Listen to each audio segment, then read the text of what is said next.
ঢাকার বাইরের জনজীবনের চিত্র জানাতে আমাদের সাথে খুলনা এবং টাঙ্গাইল থেকে যুক্ত হচ্ছেন আমাদের সহকর্মীরা। খুলনা থেকে যুক্ত হচ্ছেন আমিরুল ইসলাম, আর টাঙ্গাইল থেকে যুক্ত হচ্ছেন সহকর্মী সোহেল তালুকদার। আমরা প্রথমে যেতে চাই খুলনায়।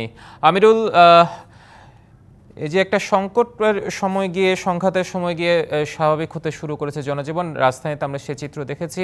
গাজীপুরও যেমনটা একটু আগে দেখলাম, কলকারখানা স্বাভাবিক হতে শুরু করেছে। খুলনার চিত্র কেমন দেখছেন সেখানকার জনজীবন মানুষের? খুলনায় কিন্তু এর ব্যতিক্রম না। খুলনাও জনজীবন স্বাভাবিক অবস্থায় ফিরতেছে। বিশেষ করে যে থমথমে অবস্থা বিরাজ করছিল, যে থমথমে অবস্থা বিরাজ থেকে এখন যেমন সড়কে যানবাহন চলাচল শুরু হয়েছে, অনুরূপভাবে থাকছে যে ব্যবসা প্রতিষ্ঠান খুলছে, অফিস, ব্যাংক, বিমা কার্যক্রম অনেকটাই স্বাভাবিক অবস্থায় ফিরে আসে। আমরা কথা বলবো, এখানে রয়েছে বিভিন্ন শ্রেণী পেশার মানুষ রয়েছে। আসলে কেমন দেখছেন নগরীর অবস্থা? এখন আস্তে আস্তে স্বাভাবিক হচ্ছে, দোকানপাট খুলতেছে, জায়গায় জায়গায় স্টুডেন্টরা ট্রাফিকের দায়িত্ব পালন করতেছে, নাইট গার্ডের দায়িত্ব পালন করতেছে। এখন যান চলাচল স্বাভাবিক হচ্ছে আস্তে আস্তে। এই হলো খুলনার পরিস্থিতি। ধন্যবাদ আপনাকে। আপনার আসলে খুলনার কি অবস্থা দেখছেন? বিশেষ করে একটা থমথমে অবস্থা বিরাজ করছে, এখন কি অবস্থা দেখছেন? ধন্যবাদ আপনাকে। আমরা খুলনাবাসী টোটাল সারা বাংলাদেশের ছাত্র জনতা মিলে একটি ফ্যাসিস্টবাদী সরকারকে আমরা বিতাড়িত করতে পেরেছি।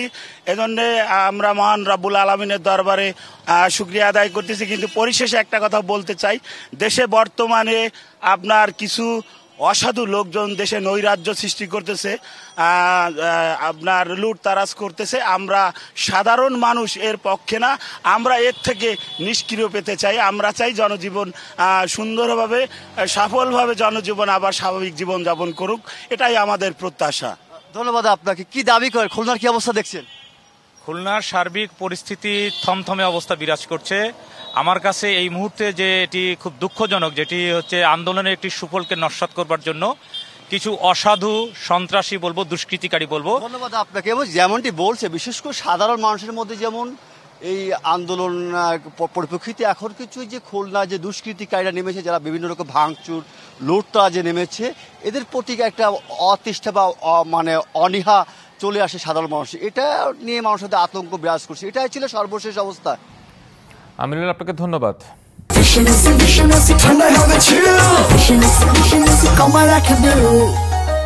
এবারে ঢাকা টাঙ্গাইল মহাসড়কের পরিস্থিতি জানাতে যুক্ত হচ্ছেন সহকর্মী সোহেল তালুকদার। সোহেল, ঢাকা টাঙ্গাইল মহাসড়কের পরিস্থিতি জানাবেন, সেই সাথে শহরের ভিতরে গণপরিবহন চলাচল কেমন দেখছেন আর সেখানকার জনজীবন কেমন দেখছেন? হিমাদ্রি, শুরুতেই বলে রাখি যে ঢাকা টাঙ্গাইল মহাসড়ক যেটি রয়েছে, সেই মহাসড়কের এখনো যে স্বাভাবিক যে পরিস্থিতি, সেই পরিস্থিতি এখনো আসেনি। আমরা বঙ্গবন্ধু সেতু যেটি রয়েছে তার কর্তৃপক্ষের সাথে কথা বলেছি। তারা বলছেন যে এই মহাসড়কে যে গেল কয়েকদিন ধরে তাদের অনেকটাই ক্রমাগত লসের মধ্যে দিয়ে যেতে হচ্ছে। যেমন আমরা যদি বলে রাখি যে গত 24 ঘন্টায় মাত্র 10,500 গাড়ি যানবাহন পারাপার হয়েছে, যেটি এই সময়ের মধ্যে বা স্বাভাবিক সময়ে সেই যানবাহনের চলাচলের পরিমাণ প্রায় 20,000-এর অধিক থাকে বা 20 থেকে 25,000-এর মতো থাকে।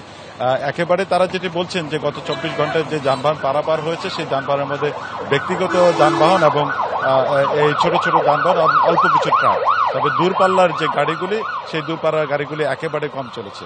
আর জনজীবন যেটি বলছি যে জনজীবনে এখনো স্বাভাবিক যে পরিস্থিতি, সেই স্বাভাবিক পরিস্থিতি এখনো ফিরে আসেনি। তবে মানুষের মধ্যে থেকে ধীরে ধীরে আতঙ্ক কমে আসছে এবং মানুষজন রাস্তাঘাটে বের হচ্ছেন, তবে সেইটি একেবারে স্বাভাবিক অবস্থার মধ্যে নয়। আর বেশ কিছু জায়গায় বিচ্ছিন্ন যে ঘটনাগুলি রয়েছেন, সেই ঘটনা হচ্ছে ব্যক্তি আক্রোশে এবং বিভিন্ন জায়গায় যে হামলা ভাঙচুর, সেই তথ্য আমরা পেয়েছি। এবং সেটি যেমন যেদিন ক্ষমতা হয় তারপরে যে অবস্থাটা ছিল, সেই অবস্থা থেকেও এখন আস্তে আস্তে সেই পরিস্থিতি উন্নত হচ্ছে এবং কিছু কিছু গ্রামগঞ্জে যেটি এখন ঘটনা ঘটছে, সেটি একেবারেই ব্যক্তিগত আক্রোশ বলে বলছেন। আমরা বিএনপির যারা নেতৃবৃন্দ রয়েছেন এবং যারা আন্দোলনকারী শিক্ষার্থী আন্দোলনকারী বলছেন, তারা বলছেন যে এই বিষয়গুলি যে তাদের যারা নেতৃবৃন্দ বা তারা এই বিষয়ের সাথে জড়িত নয়, একদল দুষ্কৃতকারী তারা এই সমস্ত যে কাণ্ডকালে ঘটাচ্ছেন। তবে তারা যেটি বলছেন যে তারা শক্ত হাতে এই বিষয়গুলিকে দমন করার চেষ্টা করছেন। সোহেল, আপনাকে ধন্যবাদ যুক্ত হওয়ার জন্য।